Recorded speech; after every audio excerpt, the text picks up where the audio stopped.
देखिए, जब आप तय में जाकर के चेक करेंगी ना, तो कहीं ना कहीं ये चीज़ उन पे खुद भारी पड़ेगी। और भी पार्षद हैं जो बोलते हैं इस तरह की चीज़ें, लेकिन जब ग्राउंड पे जाके चेकिंग होती है ना, तो वो ही उल्टा पकड़ में आते हैं। लेकिन डीसी नरेला उस पर कार्रवाई क्यों नहीं कर रही हैं, मुझे नहीं समझ आ रहा है। इसी वजह से ये कार्रवाई जो है हम अब कमिश्नर लेवल से करेंगे। वो सबसे पहले अपने आप को देखें कि वो क्या कर रहे हैं और उनके ऊपर क्या क्या चीज़ें चल रही हैं, क्योंकि बहुत सारी ऐसे लोगों के ऊपर बहुत सारी एक्टिविटीज़ चल रही होती हैं, बहुत सारे केसेस भी लगे होते हैं। नमस्कार, आप देख रहे हैं नवदीप टुडे न्यूज़ और मैं हूं आपके साथ शाया परवीन। आज हमारे साथ मौजूद है अर्चना जी, जो कि ओलंपिक खुर्द वार्ड 4 से निगम पार्षद है बीजेपी से। तो आइए चलिए उनसे खास बातचीत करते हैं। मैम, आपका बहुत बहुत स्वागत है हमारे चैनल पर।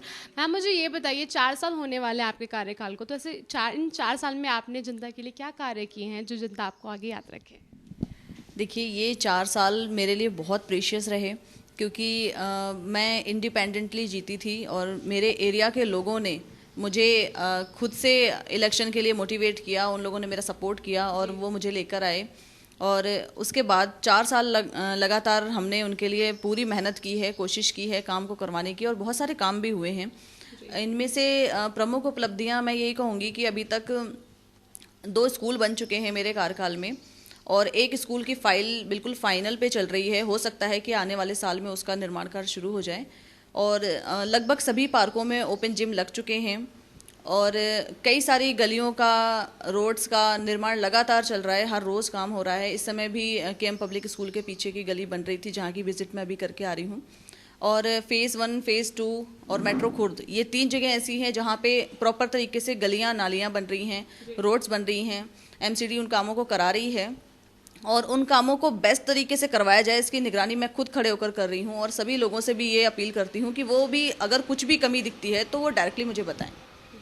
1 साल बचा है, और कोई प्रोजेक्ट जो आप 1 साल के अंदर में करने वाली हैं, इस बारे में बताइए। जी बिल्कुल, हमारे यहाँ पे 3 रीसेटलमेंट कॉलोनीज़ हैं, और उन तीनों रीसेटलमेंट कॉलोनीज़ के जो एंट्री गेट्स होते हैं, स्वागत द्वार होते हैं, वो तीनों बनेंगे नेक्स्ट में। और साथ में मेट्रो खुर्द है, वो जगह पूरा का पूरा प्रॉपर तरीके से उसमें भी गलियां बनेंगी, नालियां बनेंगी, उसके रोड्स बनेंगे। और अभी तक लगभग 400 बेंचेस में डलवा चुकी हूँ, और आगे आने वाले समय में भी कोशिश है कि 200 बेंचेस और डल जाएं। साथ में मेरा जो ड्रीम प्रोजेक्ट है वो ये है कि हमारे एरिया में जो मेट्रो विहार कॉलोनी है, उसके लिए मैं चाहती हूँ कि हमारे सांसद जो हैं हंसराज हंस जी, उनके पास में मैंने एक लेटर लगाया हुआ है, और पूरी आशा है कि जल्द ही उस जगह के लिए पर्टिकुलर डीडीए की तरफ से एक कब्रिस्तान और एक शमशान घाट वहाँ पे उनको दिया जाए। तो ये मेरे ड्रीम प्रोजेक्ट्स हैं। जगह जगह देखा जा रहा है कि अवैध कॉलोनियाँ कट रही हैं और अवैध बिल्डिंग्स भी बन रही हैं, इस बारे में क्या कहना है आपका? देखिए, ये काम जो है सबसे पहले तो इस काम को पूरी तरह से रोकना चाहिए, चाहे वो एसडीएम की तरफ से हो, चाहे वो डीसीज की तरफ से हो। और लगातार इसका संज्ञान लेती रहती हूँ मैं, क्योंकि वर्क्स कमेटी चेयरपर्सन भी हूँ, तो मेरे पास बहुत सारी कंप्लेंट्स आती हैं। तो ये चल रहा है एरिया में, और कई जगह को रुकवाने के लिए हमने कमिश्नर से और डीसी लेवल पे ऑर्डर्स भी करवाए हैं। अभी हाल फिलहाल ही मैंने अभी बातचीत की आम आदमी पार्टी के नेताओं से, तो उन्होंने कहा कि बीजेपी है वो पूरी तरह से करप्ट है, भ्रष्ट है। इस बारे में क्या क्या कहना है? वो उनको दलाल कह रहे हैं, तो इस पर क्या कहना चाहेंगे? देखिए, जब आप तय में जाकर के चेक करेंगी ना, तो कहीं ना कहीं ये चीज़ उन पे खुद भारी पड़ेगी। तो कहने की बात अलग हो जाती है, और मतलब उनकी कथनी करनी में जो अंतर है वो हमेशा ही देखा है लोगों ने। लेकिन हाँ, ये है कि भारतीय जनता पार्टी अच्छी तरह से काम कर रही है, लोगों के बीच जा रही है, लोगों की परेशानियों को सुन रही है, और अगर कहीं कोई कमी रह जाती है तो उसको भी करने के लिए हम पूरी तरह से तत्पर हैं।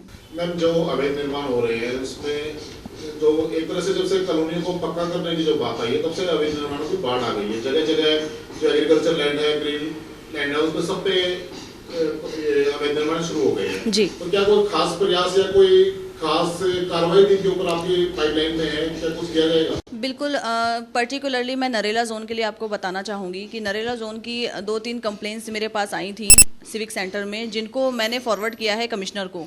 और आगे आने वाले समय में हो सकता है इसी सप्ताह में हम इस पे काम भी करें, और एक मीटिंग अलग से बुलाई गई है डीसी लेवल की।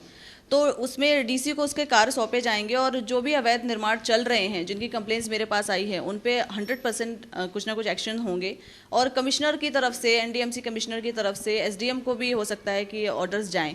तो मुझे लगता है कि कहीं ना कहीं इन सब चीज़ों को जो शय दी जा रही है उसको रोकने के लिए अधिकारियों को और ज़्यादा सख्ती से कदम उठाने होंगे, और उसमें हम भी पूरी कोशिश कर रहे हैं।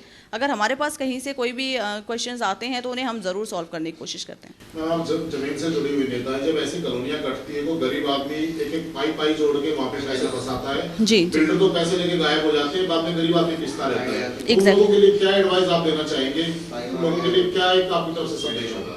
देखिए, मैं लोगों से यही कहना चाहूँगी कि जब तक कोई कॉलोनी पूरी तरह से ऑथराइज नहीं है और सरकार की तरफ से नहीं वो अप्रूव की जाती है, आप उसमें कोई भी इन्वेस्टमेंट ना करें, क्योंकि ये जो कॉलोनीज़ होती हैं खेतों को काट कर बना दी जाती है, इसमें कोई भी सुविधाएं नहीं दी जाती हैं। और बिना सुविधाओं के आप अगर वहाँ ज़मीन ले रहे हैं और कोशिश कर रहे हैं कि आप मतलब वहाँ पर सेटल होंगे, तो मुझे लगता है कि लोगों को थोड़ा सा जागरूकता दिखानी चाहिए और ऐसी जगहों पर वो इन्वेस्टमेंट ना करें। मैं तो यही कहूँगी उनसे। हमारी टीम से बात करते हुए आम आदमी पार्टी के निगम पार्षद ने बीजेपी के पार्षदों पे और अधिकारियों पे गहरी इल्जाम लगाया कि वो दोनों आपस में मिलकर दलाली करते हैं, वो ईमानदारी का सर्टिफिकेट आम आदमी पार्टी के पार्षद बांट रहे हैं। आप क्या कहेंगे उस बारे में कि करप्शन किस लेवल तक के अधिकारियों में और पार्षद में क्या कोई मिलीभगत है इसमें मलाई बांटने में? देखिए, जिन पार्षद ने ये बातें उठाई हैं उनका मैं भी जानती हूँ कि काफ़ी बार उन्होंने ये सारी चीज़ें बोली हैं, और भी पार्षद हैं जो बोलते हैं इस तरह की चीज़ें, लेकिन जब ग्राउंड पे जाके चेकिंग होती है ना तो वो ही उल्टा पकड़ में आते हैं। तो ऐसा नहीं है किसी पार्टी को बदनाम करने के लिए पर्टिकुलरली वो बोले जा रहे हैं, तो वो मुझे नहीं लगता कि वो पूरी तरह से ऑथराइज हैं कि वो किसी को सर्टिफिकेट्स दें। वो सबसे पहले अपने आप को देखें कि वो क्या कर रहे हैं और उनके ऊपर क्या क्या चीज़ें चल रही हैं, क्योंकि बहुत सारी ऐसे लोगों के ऊपर बहुत सारी एक्टिविटीज़ चल रही होती हैं, बहुत सारे केसेस भी लगे होते हैं। तो वो मुझे नहीं लगता कि उन्हें इस तरह की बातों को बोलना चाहिए और उन्हें अपने मुंह से ऐसी चीज़ें निकालनी चाहिए जो उन पे उल्टा भारी पड़े। मैम, जो ये कॉलोनियां जो कट रही हैं इसमें निगम भी शामिल होता है, पुलिस भी शामिल होती है, एसडीएम की टीम भी शामिल होती है। क्या जो अधिकारी इसमें शामिल रहते हैं उन पर भी कोई कार्रवाई की मांग आप करेंगे? बिल्कुल बिल्कुल, इसके लिए मेरी कमिश्नर से बात हुई थी। अभी हमारे नए कमिश्नर आए हैं जिनके साथ नेक्स्ट वीक मेरी मीटिंग है, तो वर्क्स कमेटी चेयरपर्सन के नाते सारे जोन्स बुलाए जाएंगे। जो हमारे 6 जोन हैं, सारे जोन के डीसी वहाँ बैठेंगे और फिर वहाँ पे बैठकर इसके बारे में डिस्कस भी होगा, क्योंकि बहुत सारी चीज़ें हैं, जैसे हमारे यहाँ कंस्ट्रक्शंस चल रहे हैं, वो सारी चीज़ें भी हैं, साथ में अवैध निर्माण भी है। तो डीसी लेवल पे उसको अगर हम करते हैं तो वो हमारे लिए एज अ सक्सेस काउंट किया जाएगा। लोगों की परेशानियों को दूर करना ही नगर निगम का काम है। मैडम, अगर इसमें देखा जाए तो सबसे जो गर्म मुद्दा है नरला जोन का और नरला क्षेत्र का, तो वो है भोरगढ़ इंडस्ट्रियल फेज 2 जो कि भी डेवलप हो रहा है। उस पर 2 दावे किए जा रहे हैं। एक तो किया जा रहा है कि वो वार्ड नंबर 4 में है, और वार्ड नंबर 5 का जो निगम पार्षद वो कह रहा है मेरे एरिया में। तो मैडम, किसके एरिया में आता है? देखिए, ये जो दावे किए जा रहे हैं वो कहीं ना कहीं जोनल लेवल पर अधिकारियों की मिली भगत की वजह से किए जा रहे हैं। इलेक्शन कमीशन में जो नक्शे पास किए गए थे उन नक्शों के अकॉर्डिंग जो एरिया की आप बात कर रहे हैं वो होलंबिक खुर्द में आता है, और उस एरिया के लिए पूरी तरह से फ़ाइट की जा रही है। कहीं भी उसके लिए हम अपने आप को लेट डाउन नहीं फील कर रहे हैं, और आगे आने वाले समय में ये कानून है जो हमारे बाबा साहब बैठे हैं जिन्होंने बना के हमें ये कानून दिया है, वो ऐसे लोगों को बहुत अच्छा जवाब देगा, और मुझे पूरा होप है कि उनको उनका जवाब सही समय पे मिल भी जाएगा। मैम, जहाँ तक बात है अवैध निर्माणों की, अवैध बिल्डिंगों की, ईस्टर्न फेज 2 में जितनी भी इंडस्ट्रीज बन रही है, फैक्ट्रियाँ बन रही है, वो किसी भी तरह से निगम का जो बायलॉज है, जो बिल्डिंग बायलॉज है, इसके अकॉर्डिंग बिल्डिंग बननी चाहिए, उसके हिसाब से नहीं बन रही है। क्योंकि अगर आप बिल्डिंगों को देखें, उनको तो 5-6 मंजिल की बिल्डिंग बिल्कुल अवैध रूप से बन रही है, लेकिन निगम का कोई भी जेई या ए अधिकारी उनके खिलाफ कार्रवाई करने को मंजूर नहीं है। ऐसी कौन सी मलाई है उनको रोकती है कि जिसको खाते हैं और ये इन पे कार्रवाई नहीं करते? देखिए, इसके लिए मेरे पास जो भी कंप्लेंट्स आई थी वो मैंने डीसी नरेला को फॉरवर्ड की हुई हैं, लेकिन डीसी नरेला उस पर कार्रवाई क्यों नहीं कर रही हैं मुझे नहीं समझ आ रहा है। इसी वजह से ये कार्रवाई जो है हम अब कमिश्नर लेवल से करेंगे, और कमिश्नर इसको खुद देखेंगे। हो सका तो मैं उनकी विजिट भी कराऊंगी उस एरिया में, ताकि डीसी अपना काम करे। लेकिन यहाँ पे एक चीज़ मैं और ऐड ऑन करना चाहूँगी कि डीसी अपना काम एससीज पे छोड़ देती हैं, एससी अपना काम एक्सीएंस पे छोड़ देते हैं, लेकिन काम कोई नहीं कर रहा है। तो कहीं ना कहीं ये सवाल इसीलिए उठते हैं ना कि वो काम अपना नहीं करके टाइम पे देते हैं, सवाल भी इसी वजह से उठते हैं। मैडम, एक मुद्दा और सबसे अहम जो क्या है कि जब भी कोई अवैध निर्माण होता है, अवैध बिल्डिंग बनती है, तो एक जेई होता है, उसको बिल बनवा के निकल जाता है।